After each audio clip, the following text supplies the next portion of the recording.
વિદ્યાર્થી મિત્રો સ્વાધ્યાય 12.2 જોવાના છીએ. વિદ્યાર્થી મિત્રો અહીં શું કહે છે? નીચેની આકૃતિઓની પરિભ્રમણીય સમમિતિ. હવે પહેલાં આગળના ચેપ્ટરમાં આપણે સમમિતિ જોયું. આ પરિભ્રમણીય સમમિતિનો ક્રમ જણાવો. પરિભ્રમણીય સમમિતિ એટલે એને ગોળ ફેરવવાનું 360 ડિગ્રી. અહીંથી પકડો ઘડિયાળનો કોટો ફરે એ રીતે ફેરવવાનું. થોડો વાર થશે વિડીયો. જવાબ લખવા હોય તો પાછળ આપ્યા છે, પણ તમે સમજી વિચારીને જો પરીક્ષામાં અહીં શીખ્યા હશો તો પરીક્ષામાં આવી કોઈ પણ આકૃતિ હશે ને તો તમે ઇઝી યાદ રાખશો. અને હું તમને શોર્ટકટમાં ડાયરેક્ટ નહીં ફિગર દોરીશ અને તમને સમજાવીશ.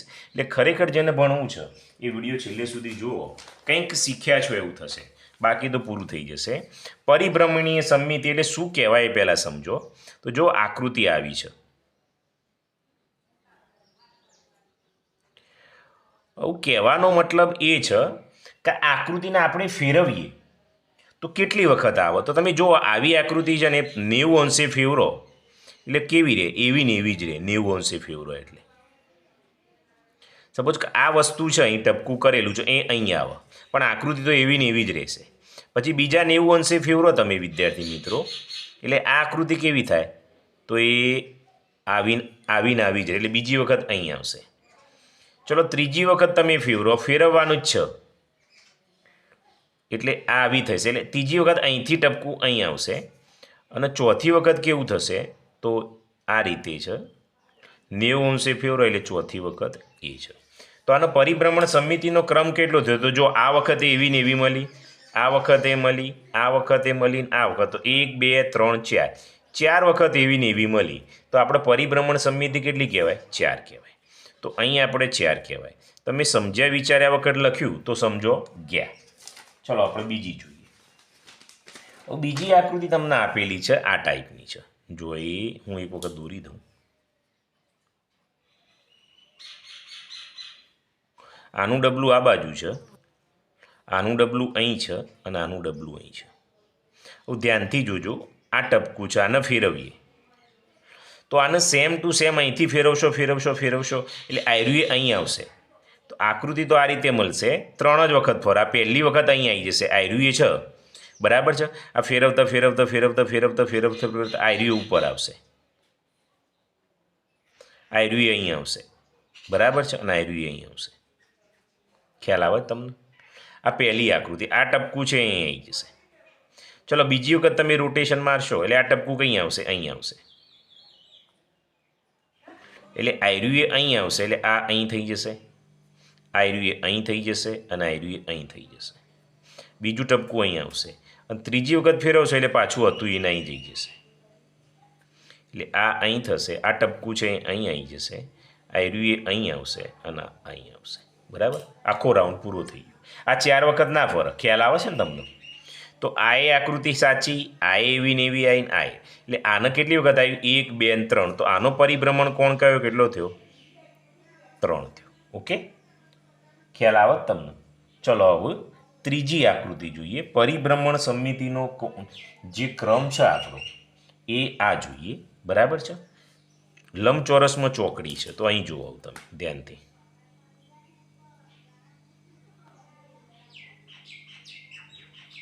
વિદ્યાર્થી મિત્રો આયરો ભાગ છે પહેલો. આને તમે રોટેશન મારશો ને એટલે પહેલાં ઊભું થઈ જશે, 90 ફરે એટલે. ખ્યાલ આવે તમને? આયરું આમ કરીને આમ થશે એટલે આ ટપકું અહીં આવી જશે, એટલે આવું થશે. ફરી વાર તમે રોટેશન આલે એટલે પાડું આડું થઈ જશે, 90નું આલો એટલે આ ટપકું અહીં આવી જશે. ફરી વાર રોટેશન આપશો તમે એટલે પાછું ઊભું થઈ જશે અને આ ટપકું અહીં આવી જશે. ફરી વાર રોટેશન આપશો એટલે પાછું આડું થઈ જશે આ રીતે. અને આ ટપકું છે અહીંથી પાછું ક્યાં જશે? અહીં આવશે. હવે તમે જુઓ તો કેટલી વખત એવું ને એવું થયું. તો આડું કઈ રીતે આવ્યું? તો એક તો આ ના આવે, જો આકૃતિ બદલાઈ જાય એટલે આ પરિભ્રમણીય સમમિતિ નહીં. આ એરીએ ખરી તો આ ખરું, આ એ ના કહેવાય. અને આ તો કેટલી વખત બની? તો 1 અને 2 વખત જ બની. તો આ આકૃતિની પરિભ્રમણીય સમમિતિ કેટલી કહેવાય? 2 કહેવાય. ખ્યાલ આવે છે? ચલો આ ચોથી આકૃતિ જોઈએ આપણે. આ પંચકોણ કહેવાય. 1 2 3 4 અને 5 એટલે પંચકોણ કહેવાય. પરિભ્રમણીય સમમિતિ, બરાબર છે. આ ખ્યાલ આવે છે? 1 2 3 આવી રહી છે ના, આ દાખલો નહીં, 3 જ છે મને લાગે. અહીં તો ના, જોઈ લો ને, 1 2 3 પછી આપણે જોઈએ, બસ 3 જ છે. અરે પછી પ્રશ્ન 2 ચાલુ થઈ જાય. આ બીજી આકૃતિ, મારા મનમાં એવું થઈ ગયું. ચલો બીજું જુઓ. નીચેની આકૃતિનો પરિભ્રમણીય સમમિતિનો ક્રમ જણાવો. હવે આવી આકૃતિ હોય જે આપણે ઉપર શીખ્યા એ જ રીતે વિદ્યાર્થી મિત્રો શીખવાનું છે. ખબર પડે તમને? તો કઈ રીતે આવે? હવે આવી આકૃતિ હોય તો આને કેટલી વખત રોટેશન મારીએ, જોઈને ખબર પડી જાય. જો સમજાવું, આવી આકૃતિ છે,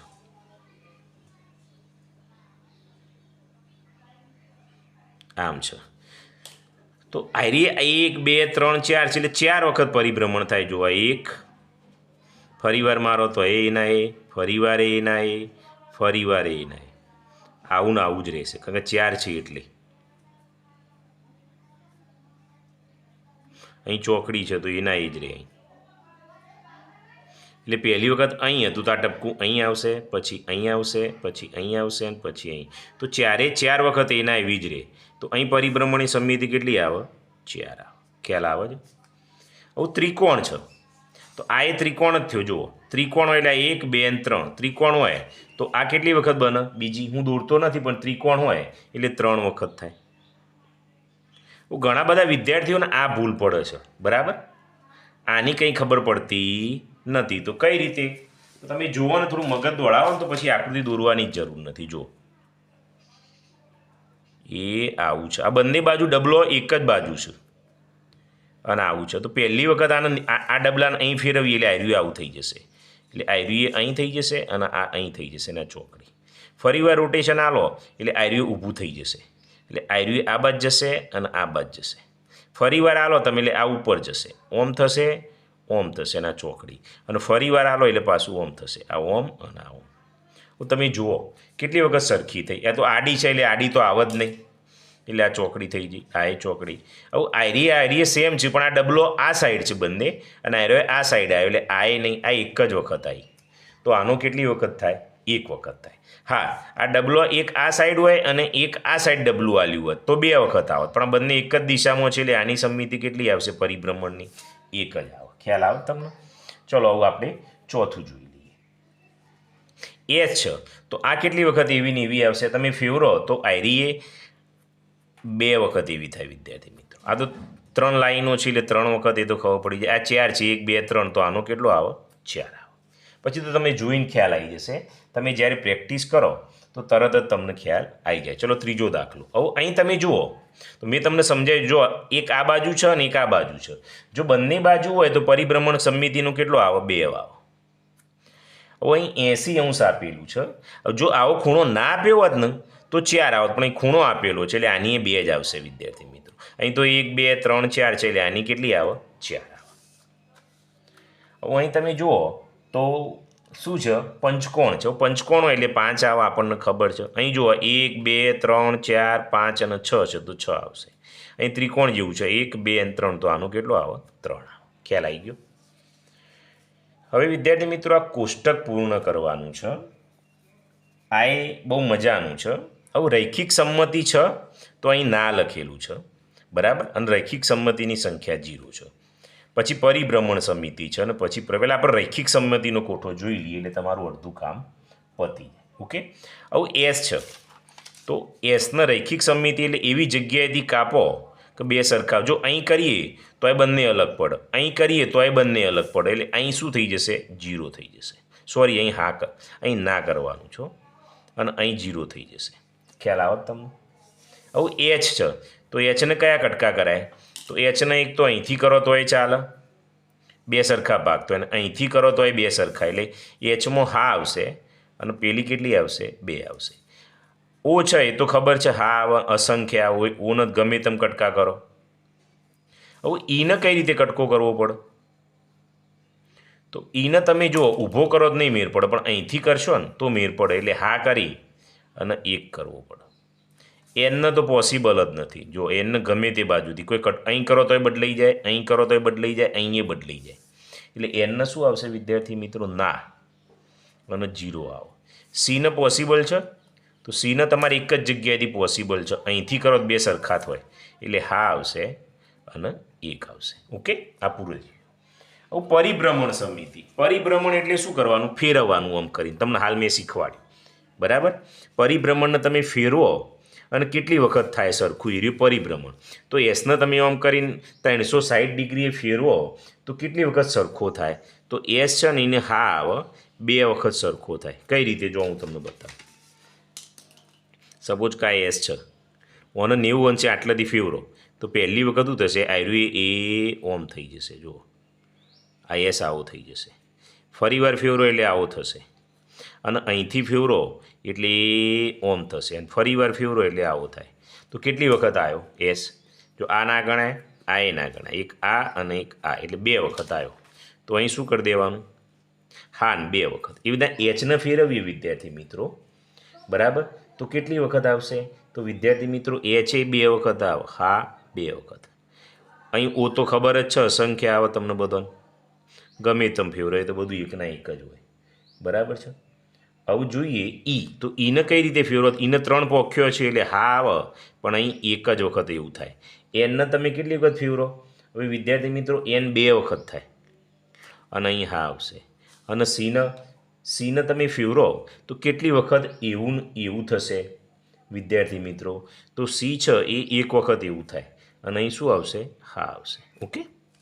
હવે એવા 2 અંક એટલે નંબર કયા છે જેની રૈખિક સંમતિ અને પરિભ્રમણીય સંમિતિ બંને હોય? તો એક છે વિદ્યાર્થી મિત્રો 0 અને એક છે 8. કઈ રીતે? જો હું તમને સમજાવું. આગળ 2 અંક આવે, એક 0. તો આની રૈખિક સંમિતિ કેટલી આવે? અસંખ્ય. ગમે તેમ કાપો. પરિભ્રમણીય સંમિતિ અસંખ્ય એટલે 0 આવ્યો. 8 આવ્યો તો જો એ 8 આવો હોય. તો રૈખિક સંમતિ અહીંથી કાપો તો એ ચાલે, અહીંથી કાપો તો એ ચાલે. આની રૈખિક સંમતિ એ 2 થશે અને પરિભ્રમણીય સંમિતિ એ 2 થશે. એટલે એક 0 આવે ને એક 8 આવે. ચલો, આ પતી ગયું પેજ. 6 આવ્યા. શું કહે છે હવે? એકથી વધુ ક્રમની રૈખિક અને પરિભ્રમણીય સંમિતિ હોય તેવો ત્રિકોણ. હવે ત્રિકોણમાં એકથી વધુ એટલે કયો હોય? ત્રિકોણના 3 પ્રકાર પડે: સમબાજુ ત્રિકોણ, વિષમબાજુ ત્રિકોણ અને સમદ્રી બાજુ. પણ એકથી વધુ ક્રમની હોય એટલે સમબાજુ ત્રિકોણ આવે.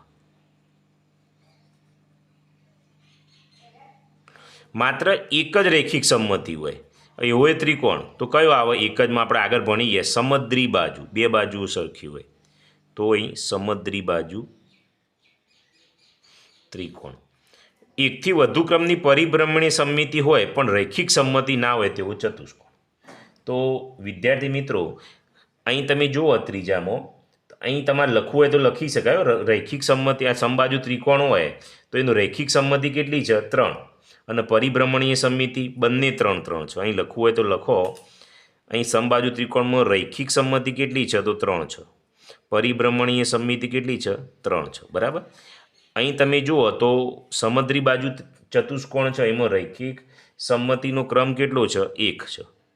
પણ પરિભ્રમણીય સંમિતિ કેટલી છે? 0 છે. એ શક્ય નથી.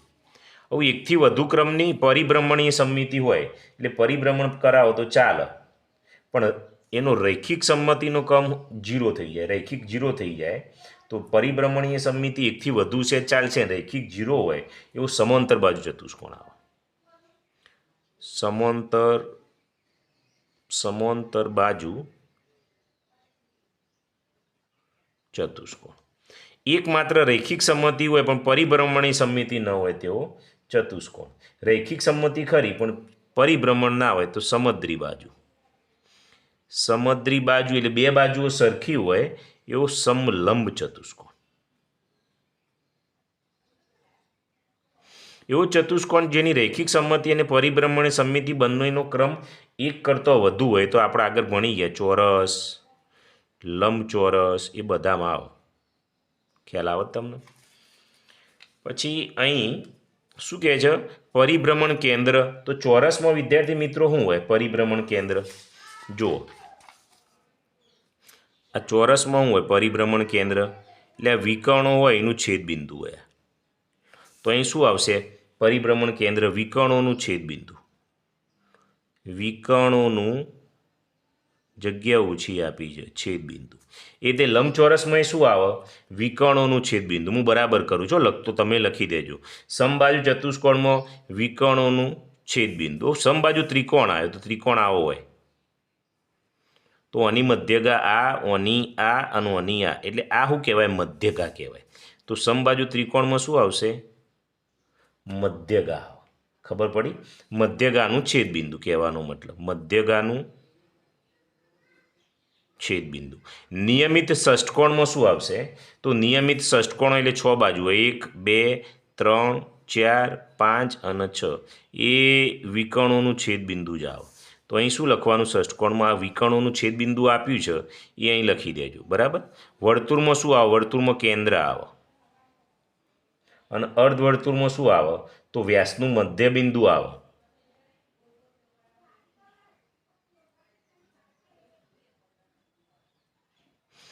ચોરસનો પરિભ્રમણનો ક્રમ કયો? આપણે હાલ શીખી ગયા. ચોરસનો 4 હોય, લંબચોરસનો 2 હોય, સમબાજુ ચતુષ્કોણનો 2 હોય, સમબાજુ ત્રિકોણનો 3 હોય, નિયમિત ષષ્ઠકોણનો 6 હોય, વર્તુળ એટલે તો 0 અસંખ્ય હોય, અને અર્ધવર્તુળમાં 1 હોય. પરિભ્રમણ કોણ કેટલા અંશે ફેરવવાનું? 360ને 4 વડે ભાગો એટલે 90 અંશ, 360ને 2 વડે ભાગો એટલે 180 અંશ, આ 180 અંશ. 3 વડે ભાગો 360ને એટલે 120 અંશ, 6 વડે ભાગો એટલે 60 અંશ. અહીં તો દરેક ખૂણો થઈ જાય, ગમે તમે ફેરવો. અને અહીં 1 છે તો 360 અંશ. એ વિદ્યાર્થી મિત્રો તમારો સ્વાધ્યાય પૂરો થાય.